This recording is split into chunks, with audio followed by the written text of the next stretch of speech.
वॉकिज्म in religion, अलग अलग परंपराओं में या धर्म के नाम पे आपके साथ जागरूक करने के नाम पे आपको परंपराएं या रूढ़िवादिता थोपी जाती है और आप बड़े आराम से स्वीकार कर लेते हैं। जैसे शुरू शुरू में जीवन कैसे जीना है, संयमित नियम क्या होते हैं, ये सब चीजें सिखाते हुए किसी किसी पक्षों में स्वार्थी होकर, चाहे धर्मगुरु हो, किसी पंथ के हो, वो अपनी रूढ़िवादिता या परंपरा दूसरे पे थोपने लगते हैं। ये भी एक प्रकार का वॉकिज्म है।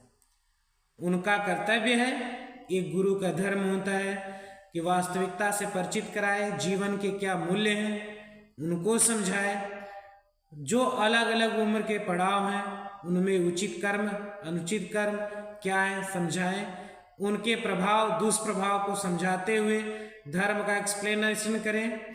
और धर्म का मतलब कोई परंपरा या ये सब चीजें नहीं, धर्म मतलब प्राकृतिक रूप से कैसे जीना है जिससे आपका जीवन सुखी हो, समानता हो, भेदभाव न हो, जाति पाति न हो, ये सब चीजें न आते हुए किन समय परिस्थितियों में हमारे कर्तव्यों का समूह क्या होना चाहिए, किस प्रकार से कर्म करना चाहिए, ये धर्म हो।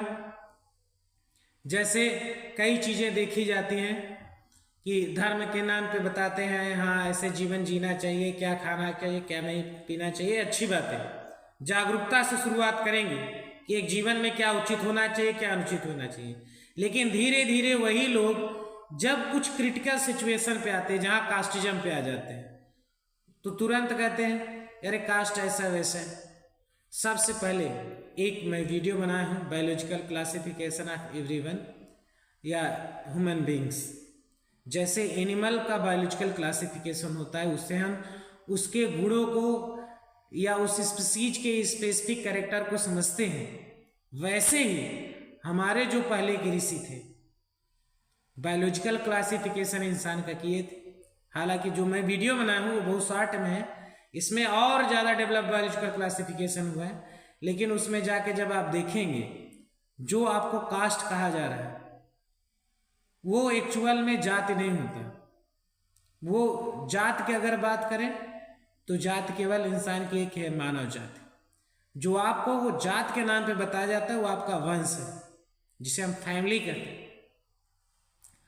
उसमें क्या होता है, किस फैमिली से हम जन्म लिए। अब कहेंगे तो इसकी क्या जरूरत। हाँ, पहले जब हम इतिहास पढ़ते थे अपने बारे में, अपने वंश के बारे में, तो इसको लगाने की कोई जरूरत नहीं थी। जैसे कि राम कृष्ण कभी नहीं लगाया अपना वंश। क्यों? क्योंकि तब हम अपना इतिहास पढ़ते थे गुरुकुल में। लेकिन धीरे धीरे जब एजुकेशन सिस्टम चेंज होने लगा तो सरनेम को चाहे जिस तरह के भी जोड़ा गया हो, 100% नहीं कह सकते, इसलिए जोड़ा गया कि इससे आपका इतिहास है, आपकी फैमिली जुड़ी रहेगी और आप जान पाएंगे एक्चुअल में आप क्या है। लेकिन जहां हम वर्ण की बात करते हैं तो वर्ण का मतलब होता है उसके गुण। अब इसका निर्धारण दो तरीके से हो सकता है, उसमें मैं ऑलरेडी बताया कि एक या वो कर्म कैसा अपना लेता है, क्या करता है समाज में, या तो इतने आप ज्ञानी हो किस ग्रह नक्षत्र के अरेंजमेंट में ये जन्म लिया, उन ग्रहों का क्या असर होगा, कि इसके बॉडी में किस प्रकार की ऊर्जा होगी, ज्ञान ऊर्जा, धन ऊर्जा, व्यापार ऊर्जा, जो ये आगे चल के निर्धारित करेगा, तब उससे हम निर्धारित करते हैं उसका वर्ण। जात से वर्ण नहीं निर्धारित हो जो आप वंश से करते हैं, ऐसा कुछ नहीं होता।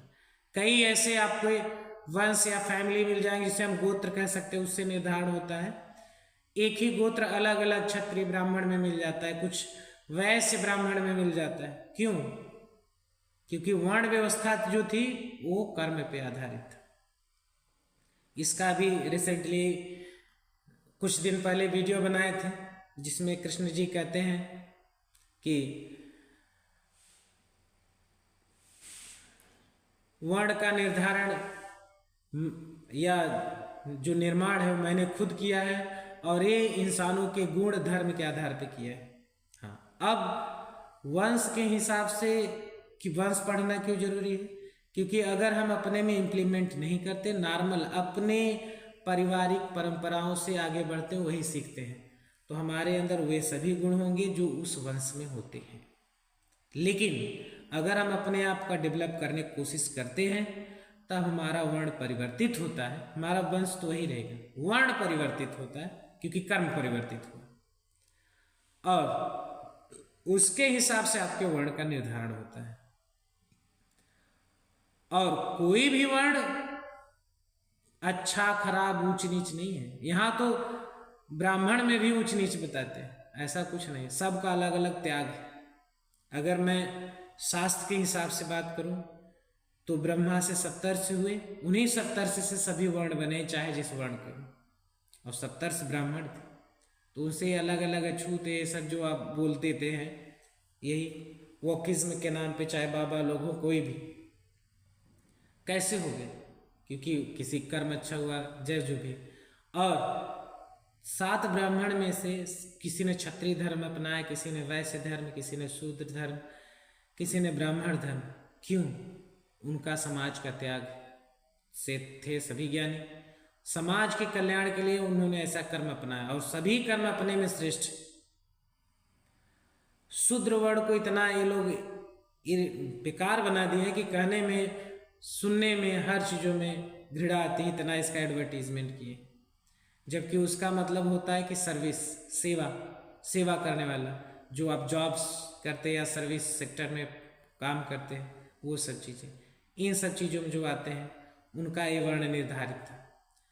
वैश्य में बिजनेसमैन आते थे, क्षत्रिय में जो देश की समाज की रक्षा के लिए युद्ध करते थे, ब्राह्मण में जिनका काम होता था ज्ञान देना, वो आते थे। लेकिन इन सब चीज़ों की जब बातें आती हैं तो फट से पलट जाते हैं, जागरूकता से हट जाते हैं, तब स्वीकार नहीं करते, कहीं ना कहीं उनका अपना पर्सनल स्वार्थ आ जाता है। ये भी एक टाइप का वॉकिज्म, इनसे बचिए। जाति पात के जब बात आता है वहाँ हो जाते हैं।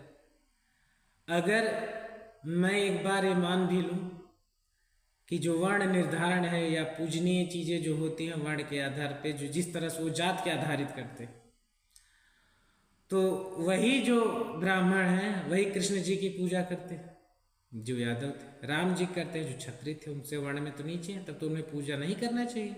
संत रैदास को करते हैं जो शूद्र कैटेगरी से आते थे, क्यों करते हैं? या तो खुद पता नहीं है तो आप पता करिए, क्योंकि आप ऐसे पद पे हैं कि आपकी एक बात हजारों लोगों को ज्ञान देती है और वो हजारों लोग पता नहीं कितने लोग बताएंगे। और अगर पता होते गलत कर रहे तो आप वोकिज्म का यूज कर रहे हैं, गलत है। जागरूकता के नाम पे अंधविश्वास और रूढ़िवादिता न फैलाएं, और खासकर जब आप गुरु हैं तब तो एकदम मत करिए। और कभी कभी टीचर भी इसका शिकार होते हैं, क्योंकि किताब में वही पढ़े हैं, वो भी उसी के लिए पढ़े कि जितने हमारा इकोनॉमिक, फैमिली का इकोनॉमी बैलेंस हो जाए, उससे पढ़ें। अगर आप टीचर हैं तो आपका दायित्व है अपने बच्चों तक सही पहुंचाइए।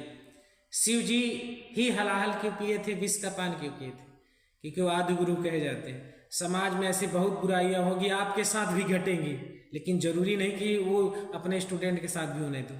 आपके साथ घटी ठीक, लेकिन मैं आने वाली नेक्स्ट जनरेशन को अच्छा दूंगा, उनके साथ ये गलत नहीं होने दूंगा।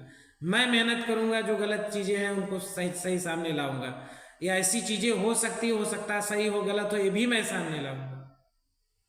तो इसके साथ टीचिंग करिए। तो उम्मीद करते हैं चाहे आप धर्मगुरु हो या टीचर हो, वास्तविकता के साथ जाएंगे और जो चीजें नहीं पता होंगी उन्हें ऐसे नहीं रिप्रेजेंट करेंगे कि यही सच्चाई है, ऐसा माना जाता है करके बताएंगे। इसमें भी रिसर्च होने पे बदला भी जा सकता है, हो सकता है बदलाव हो, क्योंकि टाइम ट्रेवल करके कोई नहीं देखा है। तो उम्मीद करते हैं आप अपने समाज को, अपने परिवार को उत्तम बनाएंगे, जिससे देश का विकास होगा। जय श्री राम।